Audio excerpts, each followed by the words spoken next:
चलो आज हम लोग स्टार्ट करते हैं।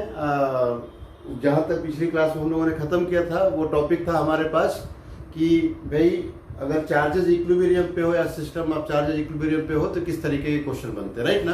अब हम लोग देखेंगे कि भाई उसमें कुछ और भी एक होता है स्कूल टाइप का क्वेश्चन है जो अक्सर आता है, उसकी बात कर लेते हैं। मान लो हमारे पास जो है एक इक्विलैटरल ट्रायंगल है और जिसके साइड दिया हुआ है, ना भी दे तो चलेगा साइड, राइट। कह रहे इसके हर कॉर्नर पे चार्ज रखा हुआ है, क्यों? इक्वल चार्जेस है, फिक्स है ये, नहीं सॉरी फिक्स नहीं, अभी रखा हुआ सारे कॉर्नर पे। कह रहे भाई कि एक सेंटर पे कितना चार्ज रख दें कि वो सिस्टम इक्विलिब्रियम पे आ जाए। तो डेफिनेट सी बात है कि अगर ये सारे प्लस रखे हुए होंगे तो ये माइनस होगा, तो ऑलरेडी माइनस पे देगा, या आप नहीं दिया है तो अपने आप लीजिए माइनस रखना पड़ेगा। तो पूछा गया माइनस क्यू कितना रख दे, इनके टर्म में कितना होगा कि ये सिस्टम इक्विलिब्रियम पे रहे, राइट। तो आपको पता है सिस्टम इक्विलिब्रियम पे रहने का मतलब होता है कि पहले तो यही इक्विलिब्रियम पे होना चाहिए और फिर ये सब भी होने चाहिए। तो ये इक्विलिब्रियम पे है, इस पे नेट फोर्स जीरो होगा। इसको जानने के लिए जो रेगुलर फिगर होते हैं उनके कुछ फंडे होते हैं, ध्यान से समझो। अगर मान लो दो फोर्सेज होते हैं जो इक्वल है, क्या है रेगुलर फिगर में जो फोर्सेज बनेंगे वो हमेशा इक्वल बनेंगे। अगर दो फोर्सेज हैं इनका सम जीरो तब होगा जब इनके बीच का angle 360 divide by 2 that is 180 degree होगा, यानी दो फोर्स इक्वल और अपोजिट। यहां से समझ में आता है दो है तो क्या करना है, 360 को 2 से डिवाइड कर देना है। अब अगर तीन फोर्सेज होंगे तो आपको यहाँ सेम कॉन्सेप्ट यूज करना है, 360 divide by 3 that is how much, 120 degree. 120 degree पे अगर आप जाते हैं, हर वेक्टर के बीच में 120 डिग्री का अगर एंगल रहेगा तो इनका सम जो आएगा बेटा वो जीरो आएगा, राइट ना। वैसे चार में आप समझ गए होंगे, क्या करेंगे चार में, 360 divide by 4 that is how much, 90 degree. अगर हम लोग 90 डिग्री पे करते हैं तो हम लोग पाएंगे कि भाई चार फोर्सेज जो एक दूसरे के परपेंडिकुलर हैं वो सब जो है उनका सम कितना हो जाएगा, जीरो। तो सिंपल सा कॉन्सेप्ट है रेगुलर फिगर में या फोर्सेज पे ध्यान रखना। अगर सारे फोर्सेज इक्वल मैग्नीट्यूड के हों तो उनका सम जीरो कब होगा, दो होंगे तो 180 पे लगेंगे तब जीरो होगा, तीन होंगे तो हर एक के बीच में जो है 120 डिग्री, चार होंगे तो 90, पांच होंगे डिवाइड बाई 5, छह होंगे तो डिवाइड बाई 6, सात होंगे तो डिवाइड बाई 7, सो ऑन। ज्यादा ज्यादा 6 तक जाता है, उससे ज्यादा नहीं जाता, ओनली 3-4 तक ही रह जाता है, राइट ना। तो इतने तक आप देखेंगे आपको पता लगेगा सम इनका जीरो आ जाएगा। ट्रायंगल ऑफ एडिशन आप यूज करेंगे या जो है वो वेक्टर एडिशन लॉ यूज करेंगे, दो से ज्यादा, तीन से ज्यादा, दो से ज्यादा होने पे तो आपको आप कहानी समझ में आ जाएगी। अब यहाँ पे देखो कि यहाँ पे क्वेश्चन कह रहा है, तो यहाँ पे अगर हम लोग देखें तो किसी भी रेगुलर फिगर के जब सेंटर पे आप ध्यान देंगे, किसी रेगुलर फिगर के सेंटर पे अगर आप ध्यान देंगे तो वहां पे हमेशा ही इन चार्जेस का जो सम आएगा वो जीरो आएगा। रीजन भी है, देखो ये वाला चार्ज इसको अपनी तरफ अट्रैक्ट करेगा, ये वाला चार्ज इसको अपनी तरफ अट्रैक्ट करेगा और ये वाला चार्ज इसको अपनी तरफ। अब आप देखेंगे टोटल एक पॉइंट पे जो होता है वो 360 डिग्री होता है, उसको 3 से डिवाइड कर देंगे तो कितना हो जाएगा, 120 डिग्री। और 120 डिग्री अगर हो गया डियर तो आपको पता है 3 इक्वल वेक्टर 120 डिग्री पे है तो इनका रिजल्टेंट जीरो। तो ये तो हमेशा इक्विलिब्रियम पे रहेगा। तो इसको कभी ऐसे क्वेश्चंस में जहां सेंटर पे चार्ज रखा होगा वहां आपको चेक करने की जरूरत नहीं है। तो अब सिस्टम इक्विलिब्रियम की बात करें, ये तो ऑलरेडी रहेगा। अब क्वेश्चन मतलब सिस्टम की बात करेगा तो इसके ऊपर भी नेट फोर्स कितना होना चाहिए, जीरो। इसके ऊपर भी नेट फोर्स जीरो और इसके ऊपर भी। तो चलो इसके ऊपर बात कर लेते हैं। इसके ऊपर हम लोग आधा पोर्शन निकाले हुए क्वेश्चन पिछले लेक्चर्स में कि यहाँ और इनके बीच में जो फोर्स लगता है वो इस डायरेक्शन में लगेगा। You can say how much it is F1। इसके और इसके बीच में जो फोर्स लगेगा वो इस डायरेक्शन में लगेगा, जिसकी वजह से आपको पता है सेम होता है, बट उसको हम लोग यहाँ पे F1 दे देते हैं ये बताने के लिए कि इसका मैग्नीट्यूड सेम है। आपको पता है कि इन दोनों का जो रिजल्टेंट होगा वो अपोजिट डायरेक्शन में होता है, सॉरी इनके बीच से जाता है, इधर की तरफ होता है, दैट इज एफ नेट। और आपको पता है इन दोनों का नेट है, इसलिए एफ नेट ना लिख के एफ लिख देते हैं इसका रिजल्टेंट। और आपको पता है कि इसका जो माइनस क्यू चार्ज है सम तभी जीरो होगा जब इसके अपोजिट डायरेक्शन में हो, ताकि इसका सम कितना आ जाए, जीरो। इसको आप लिख दीजिए, यहाँ पे भाई कुछ नाम होगा एफ डैश समथिंग। तो आप लिखेंगे कि जो अगर नेट फोर्स जीरो है तो एफ की वैल्यूज कितनी होती है, एफ जो है उन दोनों F1 का रिजल्टेंट है, तो 2F1 cos 30 डिग्री। ये निकाला हुआ पहले भी, देखो ये टोटल एंगल 60 डिग्री होता है तो उसका हाफ है 30 डिग्री। 2 अगर इक्वल फोर्सेज हो तो 2a cos theta by 2, right. तो 2f1 cos 30। ये उसके अपोजिट में है बेटा f डैश। तो आपको पता है कि f और f डैश का जो सम आएगा वेक्टर सम, वो कितना होगा भाई 0। आपको पता है वेक्टर सम है तो एक ऊपर की तरफ है, दूसरा नीचे की तरफ। अगर मैग्नीट्यूड में आएंगे तो सबट्रैक्ट करना पड़ता है, बहुत बार लिखा चुके हैं। तो f minus F dash is equal to 0, यानी f is equal to F dash. अब हर बार इतना लिखने की जरूरत नहीं पड़ेगी, डायरेक्ट लिखा करेगा फिगर देख के कि अच्छा इनका रिजल्टेंट ऊपर की तरफ लग रहा है, ये नीचे की तरफ होगा और जस्ट यहाँ पे ये सारी स्टेप जंप मारी यहाँ पे। अब f की वैल्यू यहाँ से लिख दीजिए, कितना हो गया भाई 2f1। f1 की वैल्यू कितनी है, इसके और इसके बीच का फोर्स है k q square divide by a square into cos 30। cos 30 कितना होता है भाई √3/2। और f डैश कितना हो जाएगा k into small q into capital Q divide by. अब देखो यहाँ से यहाँ के बीच का डिस्टेंस भी चाहिए, याद रहना चाहिए कि वर्टेक्स से ये जो सेंटर का डिस्टेंस होता है a/√3। कितना होता है a/√3। ये रिजल्ट है, सबको याद रहना चाहिए। ये लिखा जाएगा भाई a डिवाइड बाई √3 इसका होल स्क्वायर। देखो बहुत सारी चीजें कैंसिल हो जाएंगी, इस 2 से ये वाला 2 कैंसिल, राइट। तो यहाँ पे देखो क्या बच गया, a स्क्वायर यहाँ पे भी है, a स्क्वायर यहाँ पे भी कैंसिल हो गया। तो यहाँ पे बच गया √3q और यहाँ पे क्या बच गया भाई कैपिटल Q और ये √3 डिनोमिनेटर में स्क्वायर करेंगे और ये ऊपर चला जाएगा तो कितना जाएगा भाई 3। अब देखेंगे √3 से 3 कैंसिल होकर √3 हो गया। तो Q का जो मैग्नीट्यूड आ गया बेटा वो Q डिवाइड बाई √3। आपने ऑलरेडी देखा हुआ कि नेगेटिव होगा, क्योंकि अगर प्लस होता तो एक ही डायरेक्शन में होते, इसमें माइनस है तो आप आंसर ऐसे लिखेंगे। मैग्नीट्यूड निकाल लिया, चार्ज एट सेंटर कितना हो जाएगा भाई -q divide by √3। This become the answer. तो 3 के केस में भी पूछ सकता है, 4 के केस में भी पूछ सकता है, 5, 6 में भी पूछा जा सकता है, बट उसमें थोड़े से नंबर ऑफ फोर्सेस बढ़ जाएंगे, कैलकुलेशन थोड़ा ही बढ़ता है, ज्यादा नहीं। तो किसी में पूछा है तो वर्किंग सम में एक ही तरीके का होगा, राइट। तो मैं होमवर्क के लिए पोस्ट 4 चार्जेस का दे देता हूँ, आप करिएगा, उसको बिठा देता हूँ।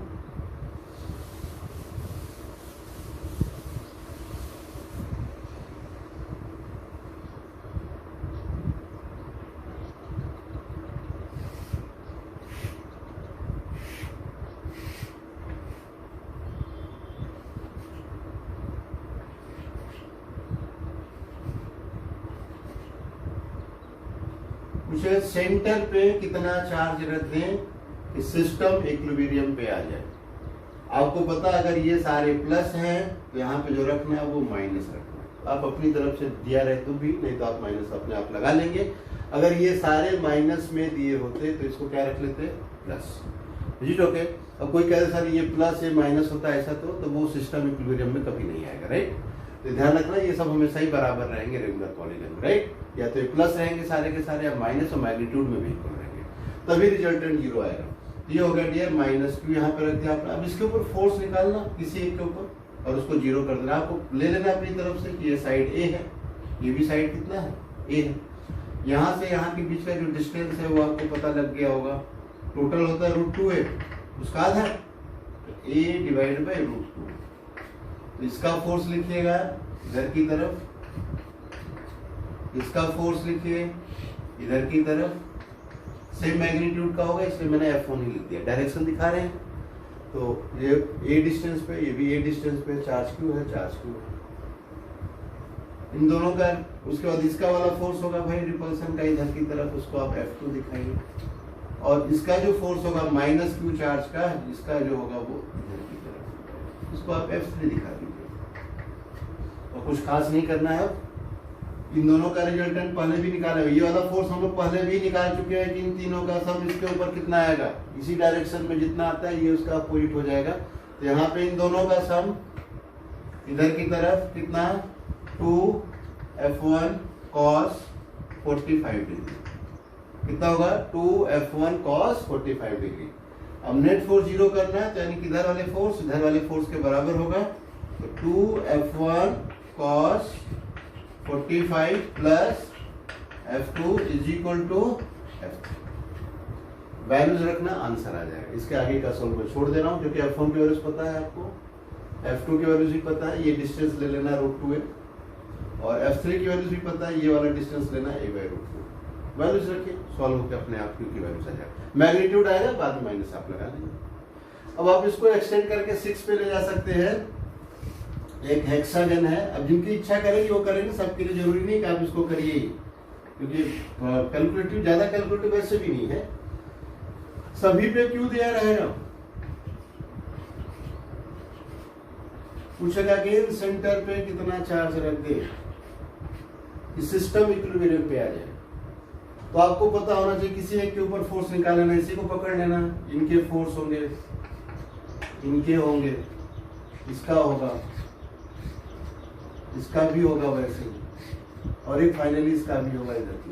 रिजल्टेंट इन सभी का मिला करके इधर डायरेक्शन में आएगा। सिंपल है, एंगल देख लेना, ये एंगल कितना है, फिर इन दोनों का रिजल्टेंट कितना है, ये दोनों का एंगल देख लेना कितना, पता लग जाएगा कितना, बहुत कठिन नहीं है। ये एंगल कितना होता है, ये कितना होता है, सब पता लग जाएगा, राइट ना। अब पता लगा सकते, ये डिस्टेंस कितना होता है पता होना चाहिए। ये वाला a होता है तो ये वाला √3a होता है, और यहाँ से यहाँ तक वाला डिस्टेंस कितना होता है वो भी सबको पता हो गया होगा, ये 2a होता है बेटा, है ना। तो रेगुलर पॉलीगन में हेक्सागन बहुत पॉपुलर फिगर है। हेक्सागन में हमेशा ही दो एक कॉर्नर और दूसरे कॉर्नर के बीच का डिस्टेंस ये होता है। एक कॉर्नर छोड़ने के बाद जो दूसरा कॉर्नर मिलता है उसके बीच का होता है √3a, और दो कॉर्नर छोड़ दोगे, एक दो छोड़ के जब ये वाले मिलाओगे तो हमेशा कितना आएगा, 2a। ठीक है, अब इसको निकालेगा, बड़ा इजी सा तरीका है, फटाफट निकल के आ जाएगा, राइट। मन करे तो, नहीं तो आप इग्नोर कर सकते, इतने सारे कोर्सेज का किसी एग्जाम में देता नहीं है, यहीं तक आता है मैथ्स, ठीक है। बट प्रैक्टिस जितनी दूर तक रहेगी ये सब उतने इजी लगने लगेंगे छोटे वाले के। ठीक है, मिटाते हैं।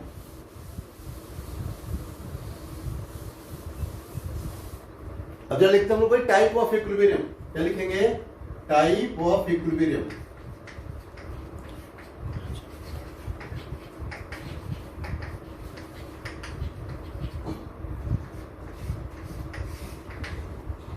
देखो, there are 3 type of equilibrium, there are 3 type of equilibrium. एक को बोलते हैं हम लोग स्टेबल, पढ़ा है 11th क्लास में, दूसरा अनस्टेबल, और तीसरा क्या होता है भाई, न्यूट्रल। 3 तरीके का इक्विलिब्रियम होता है, स्टेबल, अनस्टेबल एंड न्यूट्रल। ठीक है, देखो जरा यहाँ पे उसको एक फिगर से हम लोगों ने सीखा था 11th क्लास में, वही फिगर अगेन बनाएंगे कि मान लो हमारे पास एक हेमिस्फीयर है, इसको हम लोगों ने यही ग्राउंड पे रखा हुआ है, और इसके ऊपर एक ब्लॉक यहाँ पे रख दिया हम लोगों ने। इसी हेमिस्फीयर को हम लोगों ने उल्टा करके रख दिया, और इसके टॉप पे एक ब्लॉक को रख दिया गया, और इसी ब्लॉक को अगेन हमने सिर्फ ग्राउंड पे रखा, without any hemisphere something, just plain ऐसे ही। देखो ये कहीं आ जा नहीं रहा है, तो डेफिनेटली ये रेस्ट पे है, ये भी रेस्ट पे और ये भी रेस्ट पे, और नहीं कहीं जा भी नहीं है, इसका मतलब इसके ऊपर नेट फोर्स है। तो सभी इक्विलिब्रियम पे है, आप नेट फोर्स दिखा भी सकते हैं। इसका फोर्स लगेगा नीचे की तरफ कितना, mg, दूसरे ऊपर की तरफ कितना लगेगा बेटा, n। इस पे जो लगेगा क्या होगा भाई, mg, और इस पे क्या लगेगा डियर, सेम। अब जरा ध्यान से देखो, इसके ऊपर भी mg इज इक्वल टू, सभी पे mg इज इक्वल टू है, तो नेट फोर्स सभी में 0 है, तो everyone is in equilibrium, F net 0 है सभी पे, राइट। लेकिन सभी का इक्विलिब्रियम अलग ढंग का है। ये वाला जो इक्विलिब्रियम है वो किस ढंग का है ये पता लगाने का, या कोई भी इक्विलिब्रियम किस तरीके का पता लगाने का एक तरीका डिस्प्लेसमेंट। क्या तरीका है, डिस्प्लेस करना। तो मान लो हमने इसको यहाँ से डिस्प्लेस किया, कुछ यहाँ पे ले जाकर के रख दिया, क्या होगा, ये हम लोग सिंपल सबको ऑब्जर्व हो रहा होगा कि यहाँ तो रुकेगा नहीं, सीधा भागता हुआ नीचे आएगा, यहाँ तक आते आते वेलोसिटी हो जाएगी, फिर आगे भागता जाएगा, रुकेगा यहाँ पे, फिर वापस आएगा, और ये इसी तरीके से मूव करता रहेगा। अब देखो आपने इसको भगाया, फिर भाग भाग कह रहा नहीं भाई मुझे यहीं रहना, मुझे यहीं रहने दो, मुझे यहीं रहने दो, घूम फिर के यहीं से पास कर रहा है। कौन सा इक्विलिब्रियम बोलेंगे, स्टेबल। क्या बोलेंगे, क्या भगा रहे फिर भी भाग नहीं रहा है, तो क्या बोलोगे भाई, स्टेबल। इसको देखो जरा, आपने इसको कहा चलो तुमको थोड़ा यहाँ डिस्प्लेस कर देते हैं, आपने इसको थोड़ा सा भगाया भाई, चलो यहाँ से थोड़ा इधर आ जाए, आपको पता अभी क्या करने वाला है, सीधे नीचे आएगा और भागेगा, फिर कभी दिखाई देने वाला नहीं है। इसको कौन सा बोलेंगे यार, अनस्टेबल। और इसको जरा उठा के यहां बगल में रख देते हैं, क्या करने वाला है यार ये? लौट के आएगा या भाग जाएगा? कुछ नहीं करेगा, वहीं का वहीं पड़ा रहेगा। वहीं का वहीं पड़ा हुआ, इसका मतलब समझ रहे हैं, इसको कौन सा बोलेंगे? न्यूट्रल। देखने का किसी भी ऑब्जेक्ट के किसी भी डायरेक्शन के लॉन्ग कौन सा उसका एक्टिविटी है, स्टेबल है, अनस्टेबल है, न्यूट्रल है, वो पता लगाना है। जस्ट डिस्प्लेस करिए, अपने आप पता लगेगा। अब इसको थोड़ा ऑब्जर्व भी कर लेते हैं। उस समय भी किया था हम लोगों ने, जो बाउल में रखने की जितनी भी जगह है यहाँ पे, सब में सबसे लोवेस्ट पोटेंशियल एनर्जी यहाँ है, क्योंकि ऊपर जैसे जैसे जाओगे पोटेंशियल एनर्जी बढ़ेगी। तो यहाँ पे जो स्टेबल जब भी मिलेगा तो वहाँ पोटेंशियल एनर्जी हमेशा मिनिमम होता है, ठीक है। और इसमें जितने भी पोजीशन है बाउल पे रखने वाले, वो आप ध्यान से देखेंगे, यहाँ पे हर जगह पोटेंशियल एनर्जी जो ये है वो मैक्सिमम पोजीशन पे है। तो आपको पता है इसमें पोटेंशियल एनर्जी जब भी अनस्टेबल होगा वहाँ पोटेंशियल एनर्जी मैक्सिमम होगी। और ये हर जगह पॉइंट में पोटेंशियल एनर्जी सेम है, तो हर जगह यू की वैल्यू सेम है, राइट ना। तो तीन तरीके का इक्विलिब्रियम के फंडे यही है। ये वाला इक्विलिब्रियम में फर्दर कोई मोशन नहीं होता तो कोई क्वेश्चन नहीं बनता। इस तरह का इक्विलिब्रियम होगा तो पूछेगा भाई आगे का मोशन कैसा होगा, इस तरह वाले में पूछेगा मोशन कैसा होगा। और आपको पता है ये वाला मोशन तो भाग गया तो ज्यादा बात होगी नहीं, सिर्फ यही बताया जा सकता है कि इधर क्या जाएगा। लेकिन इसमें जब बात करेंगे आप तो टू एंड फ्रो हो रहा है, तो टू एंड फ्रो मोशन में कहानी हम लोगों ने पढ़ा हुआ है 11th क्लास में, सिंपल हार्मोनिक मोशन। तो किसी पर्टिकुलर केस में यही एसएचएम में बदलता है और फिर आपसे टाइम पीरियड तक पूछा जाएगा, राइट। तो आ जाओ कुछ क्वेश्चन देखते हैं हम लोग इस पे।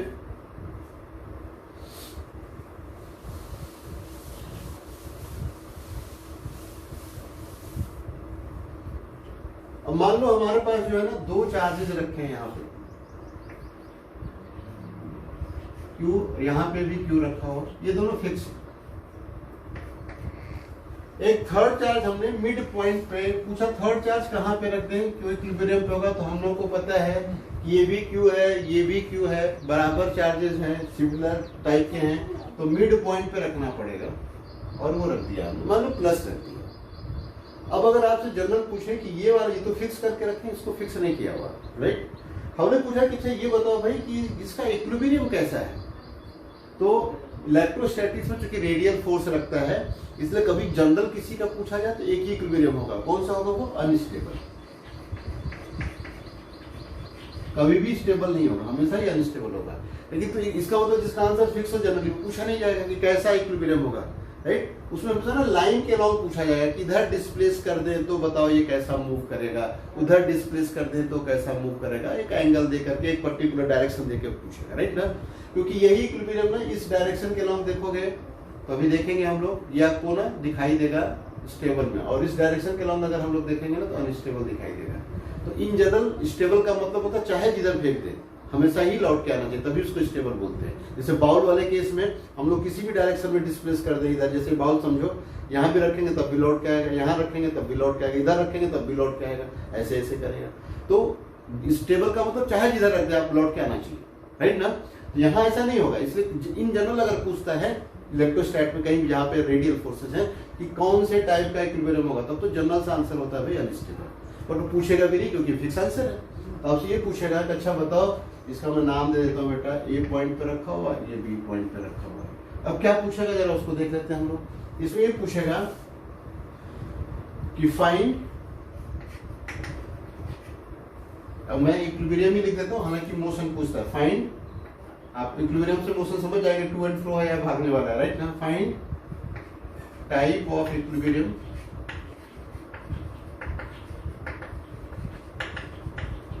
along line AB,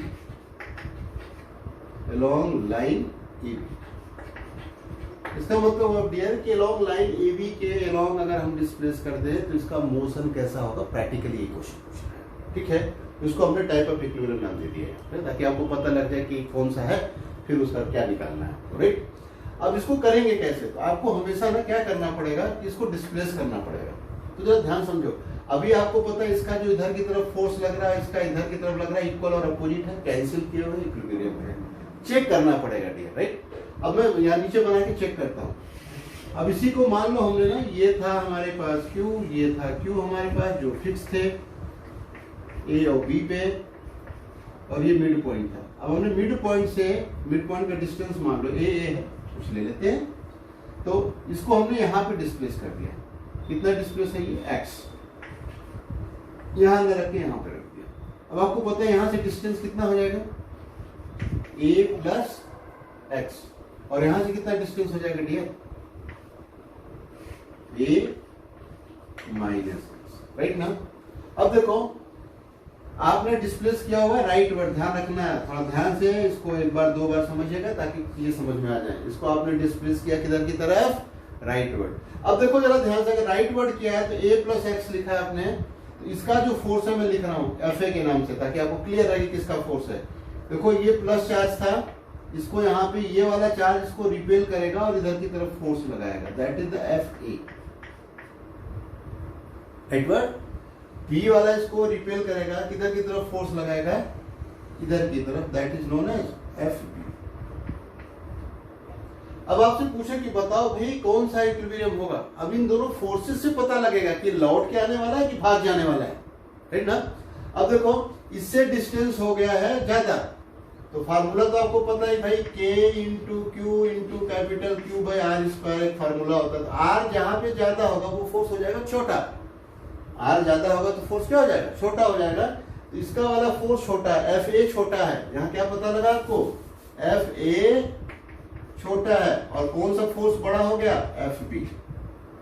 F A छोटा है, एफ बी बड़ा है। ये आपको मैग्नेटिक्स में भी मिलेगा, ध्यान देना, बहुत जगह पे मिलता है ये कॉन्सेप्ट। एक ही तरह की चीजें रिपीट होती है हर चैप्टर में, जितना इस चैप्टर से ये सीख लो, हर जगह रिपीट होता मिलेगा, दिखाएंगे भी हमारे जगह। तो तरीके पे ध्यान देना, ये एफ ए और ये क्या है, एफ बी। एफ ए छोटा है, एफ बी बड़ा। तो नेट फोर्स किधर लगेगा, बताया गया था, अगर अपोजिट डायरेक्शन में फोर्स लग रहे हो तो नेट फोर्स हमेशा बड़े फोर्स की डायरेक्शन में लगता है। किधर लगता है, बड़े फोर्स की डायरेक्शन में। इसमें बड़ा फोर्स दोनों में कौन सा है भाई, बी वाला है। तो इसका जो नेट फोर्स होगा मैं नीचे दिखा देता हूं, इधर की तरफ लगेगा, राइट। कोई तकलीफ नहीं ना। तो देखो भाई इसका फोर्स चूंकि एफ बी बड़ा है, जो कि इससे नजदीकी है, तो ये वाला फोर्स ज्यादा लगा रहा था, तो ये बड़ा फोर्स होगा, तो नेट फोर्स इसी डायरेक्शन में होगा। अब देखो जरा, आपने डिस्प्लेस किया था लेफ्ट वर्ड, सॉरी आपने डिस्प्लेस किया था राइट वर्ड, फोर्स किधर लग गया, उसके उल्टा लेफ्ट वर्ड। इसका मतलब ये लौट के आएगा इधर की तरफ। तो कौन सा इक्विलिब्रियम हो गया डियर, स्टेबल। तो लिख डालो भाई, इसका आंसर क्या लिखेंगे, ये फिगर बना लीजिएगा और फिर लिखिए यह नेट फोर्स एफ नेट जो वो एंटी पैरेलल है किसके, डिस्प्लेसमेंट एक्स के। एंटी पैरेलल तो जिधर ये लगेगा उसका उल्टा, और अगर ये मिल गया तो आप लिखेंगे भाई स्टेबल। क्या लिखेंगे, राइट, लिख लो फटाफट। चलो अब बात करते हैं, हम लोग इसको मिटा देते हैं और कहानी को थोड़ा सा चेंज करते हैं। अब यही है, पूछेगा कि इसको find type of equilibrium along की जगह पे ना बदल देते हैं, परपेंडिकुलर, नया क्वेश्चन लिखेगा, perpendicular to line A B, यानी इसके परपेंडिकुलर डायरेक्शन में अगर हम लोग डिस्प्लेस करेंगे देन व्हाट हैपन, राइट। तो जरा ध्यान से देखो भाई, इस डायरेक्शन में अगर हम लोग डिस्प्लेस करेंगे, मान लो, चलो बगल में बनाते हैं, नीचे से दोबारा फिगर बनाते हैं। मान लो ये हमारे पास अरेंजमेंट है, यहाँ पे क्यू है, यहाँ पे क्यू है, ये दोनों फिक्स है। मिड पॉइंट पे जो है वो हमने रखा हुआ है क्यू चार्ज को, जिसको हम लोग डिस्प्लेस करके यहाँ पहुंचा दिया। ये तो यहाँ था, अब यहाँ पे रहा नहीं, अब यहाँ पहुंचा दिया हमने, राइट। इसको ए मान लेते हैं बेटा, ये भी ए मान लेते हैं, ये कुछ हो गया एक्स वाई जो भी रखना हो। अब यहाँ पे जो प्लस चार्ज आया है, ध्यान रखना यही वाला प्लस चार्ज है यहाँ पे।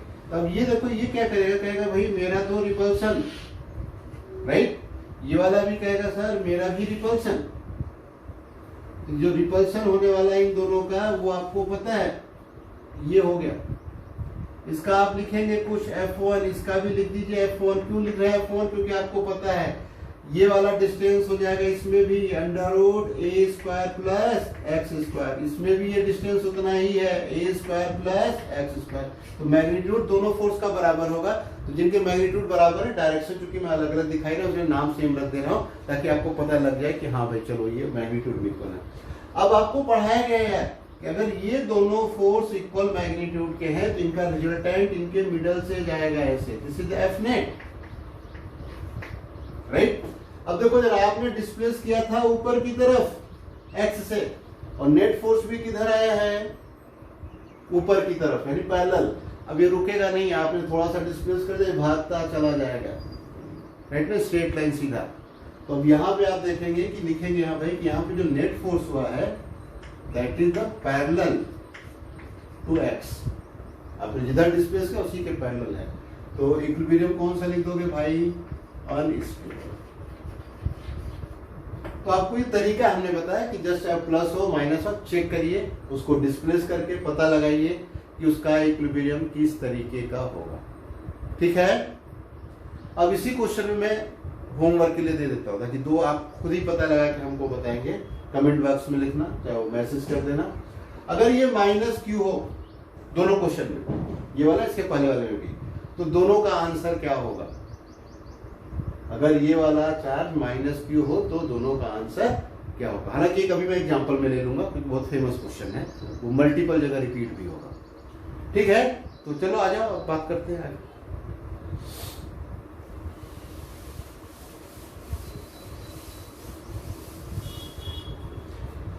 देखो यहाँ पे क्वेश्चन लेते हैं, एक एग्जांपल लेते हैं। अब इसी से जो क्वेश्चन बनता है जहां पे जाके इसकी फिनिशिंग आती है। एग्जांपल ये दे रहा है भाई कि हमारे पास ना वाई एक्सिस है और एक्स एक्सिस। ये एक्स एक्सिस इधर की तरफ है आपके पास वाई एक्सिस। एक चार्ज यहाँ पे रखा हुआ है, क्यू फिक्स है। एक चार्ज यहाँ पे रखा हुआ है, क्यू ये भी फिक्स है। कोऑर्डिनेट भी आपको लिख देता हूं मैं। इसका कोऑर्डिनेट 0, एक्स कोऑर्डिनेट तो वाई एक्सिस पे, तो एक्स कोऑर्डिनेट 0, वाई कोऑर्डिनेट यहाँ से यहाँ तक का डिस्टेंस ए दिया तो 0, a। तो नीचे की तरफ है क्या लिखेंगे, -1, और इसका क्या लिखेंगे हम लोग, 0, a। Charge Q okay. अब कह रहे हैं कि इक्विलिब्रियम अगर यहाँ पे चार्ज रख दिया जाए जिसकी वैल्यू है भाई -q, कितना है -q, और इसका मास भी दिया हुआ है स्मॉल m, -q और स्मॉल m, राइट। कह रहे कि इस चार्ज पार्टिकल को अगर देखें तो इक्विलिब्रियम पे, क्योंकि ये अपनी तरफ अट्रैक्ट कर रहा है, ये भी अपनी तरफ अट्रैक्ट कर रहा है। कह रहे इसको एक्स एक्सिस के लॉन्ग डिस्प्लेस कर दे, स्मॉल डिस्प्लेसमेंट एक्स। तो क्वेश्चन को लिख लो, if charge -q, if charge -q displaced along x axis by small x, ध्यान रखना SHM के केसेस में हमेशा स्मॉल x ही आता है, स्मॉल ही लिया जाता है तभी बनेगा ये।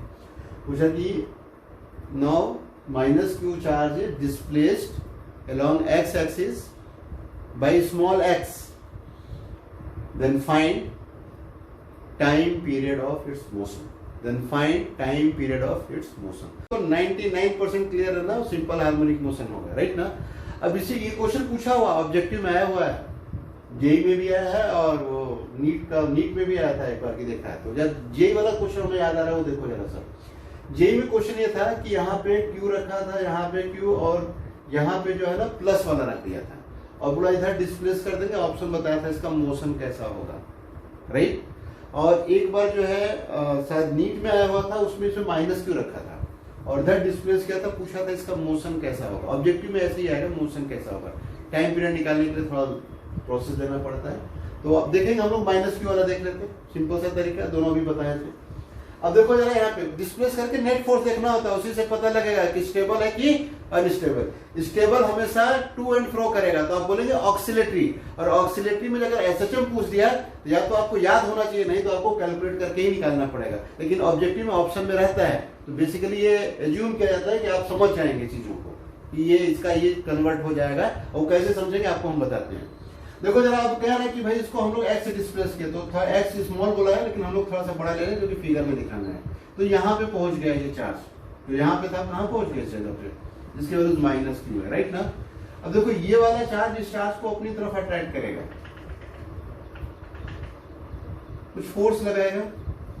हमको आपको सबको पता है, कितना लिख दे भाई, F1 चलेगा। ये वाला भी फोर्स लगाएगा,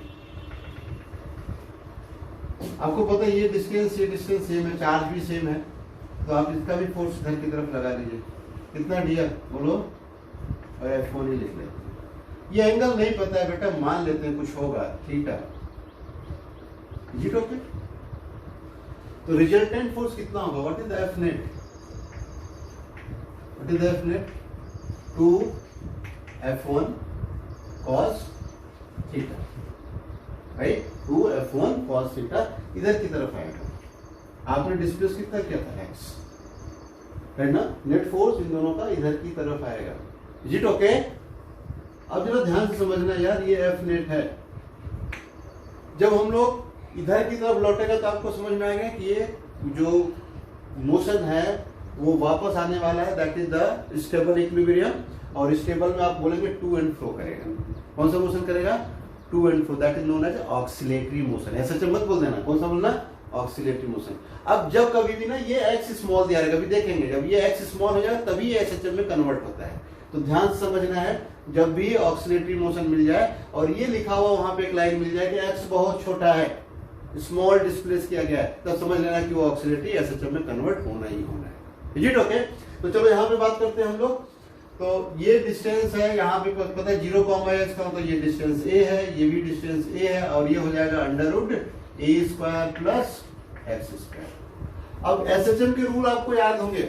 SHM का रूल ये था, क्योंकि टाइम पीरियड निकालना है, कि जिस डायरेक्शन में भी आप डिस्प्लेस करेंगे उस डायरेक्शन का फोर्स प्लस उसके अपोजिट डायरेक्शन का फोर्स माइनस, ये रूल है SHM का जो हम लोग हमेशा यूज करते हैं।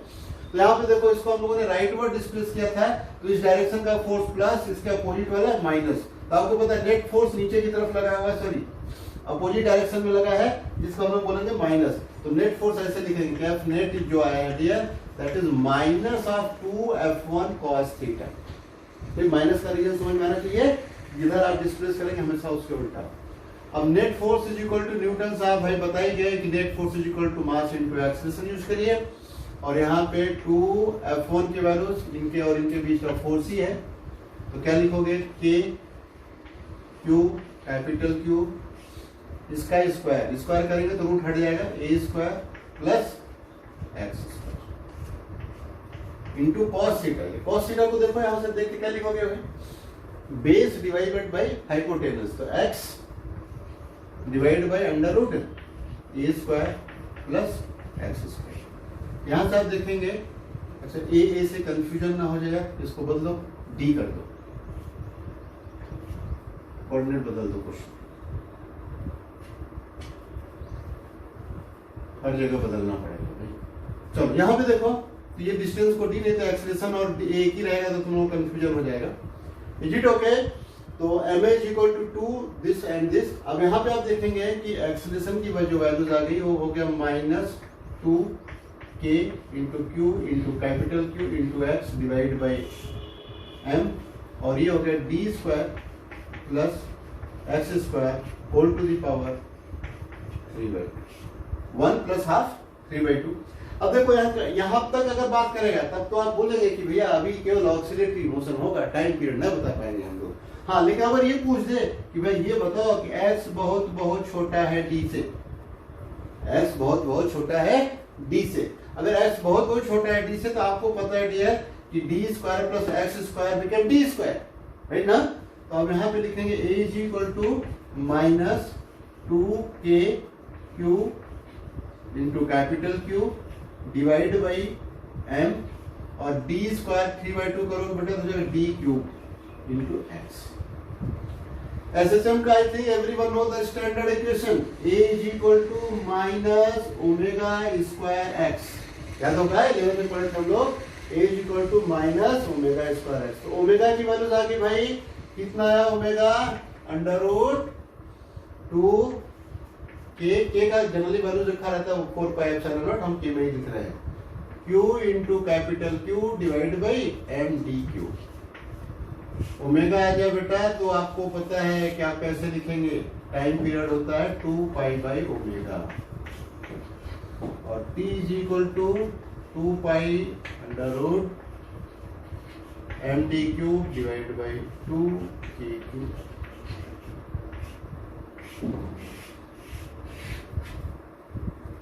तो ये हो गया टाइम पीरियड निकालने का तरीका। ये क्वेश्चन को ध्यान से देखना, ये और एक दो जगह सिंक्रोनाइज करता है, रिजल्ट सिंक्रोनाइज करता है। इसके फोर्स को थोड़ा ध्यान से देखना जो हम लोगों ने निकाला है, इसको भी ये कितना आया है, एम इधर आएगा फोर्स के लिए, उसको देखना थोड़ा सा, ये माइंड में रखना, क्योंकि और जब आगे बढ़ेंगे हम लोग थोड़े से चैप्टर में तो वहाँ दोबारा से दिखाएंगे। देखो ये एक जगह और दिखाई दे रहा है, रिजल्ट सिमिलर टाइप के दिखाई दे रहे हैं।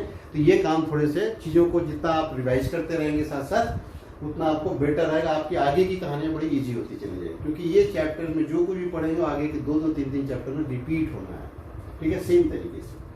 तो यहाँ पे हम लोगों ने देखा भाई, क्वेश्चन फिर से एक बार बात करते हैं। ये पार्टिकल चार्ज क्यों रखता है, 0,d पे रखा है, ये भी क्यों रखता है, 0,-d पे रखा है, वाई एक्सिस पे रखे हुए बराबर दूरी पे सेंटर से। एक सेंटर पे चार्ज रखा हुआ था जिसका मास और चार्ज दिया हुआ था, राइट, ये नेगेटिव है। कह रहे कि इसको x के लॉन्ग डिस्प्लेस करके छोड़ दिया, बताओ इसका टाइम पीरियड कितना होगा अगर x बहुत छोटा है तो सिंपल सी कहानी है। जब भी पूछे तो आपको इसमें तो सबको पता ही है कि अगर सिमिलर चार्ज है, इक्वल है, तो mid point is equilibrium position. तो एसएचएम की पहली कंडीशन ये होती है कि there must be a stable equilibrium position, तभी तो लौट के आएगा। तो पता लगे स्टेबल है, इधर की तरफ डिस्प्लेस करने से, तो आप इधर डिस्प्लेस करेंगे तो आप देखेंगे लौट के आता रहेगा। एसएचएम होने वाला तरीका आपको पता है कैसे वर्कआउट करते हैं। Is it okay? तो ये कहानी हो गई बेटा कि कैसे आप कैलकुलेट करेंगे टाइम पीरियड क्या होगा। तो ये इक्विलिब्रियम या फोर्स की कहानी जाके कंप्लीट होती है, राइट। अब थोड़ा सा क्वेश्चन को आगे बढ़ते हैं, हम लोग नए टॉपिक पे चलते हैं।